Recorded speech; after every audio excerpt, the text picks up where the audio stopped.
दरम्यान काल दीनानाथ मंगेशकर रुग्णालयानं पत्रकार परिषद आटोपल्याचं पाहायला मिळालं। गर्भवती महिलेच्या मृत्यू प्रकरणामध्ये पत्रकार प्रश्न विचारत असतानाच संचालक डॉक्टर धनंजय केळकर निघून गेले। वारंवार तेच प्रश्न विचारता असा आरोप केळकर यांनी केला। दरम्यान भिसे प्रकरणात 10 लाख डिपॉझिट मागितल्याचं केळकर यांनी मान्य केलंय। डिपॉझिट संदर्भात डॉक्टर केळकरांनी 3 उत्तरं दिली। ती उत्तरं काय होती पाहूया।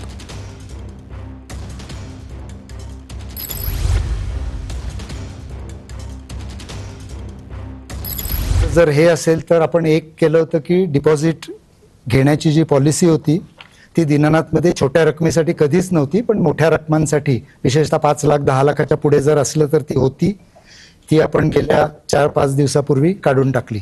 काही कारणाने त्या दिवशी राहू केतू काय डोक्यात आला, डॉक्टरांनी एक चौकोन करून त्याच्यामध्ये 10 लाख डिपॉझिट लिहिलंय। ही गोष्ट खरी आहे। डिपॉझिट जर काही समजा कोणाला घ्यायचं असेल तर ते बिलिंग डिपार्टमेंट डॉक्टरांशी बोलून समजून घेऊन त्या रकमेपैकी किती रक्कम घ्यायची असं फक्त काही सिलेक्टेड केसेसमध्ये ठरवतं। ह्या केसमध्ये तशा प्रकारचं डिपॉझिट डॉक्टरांशी बोलून त्यांनी काहीतरी पेशंटला सांगितलं।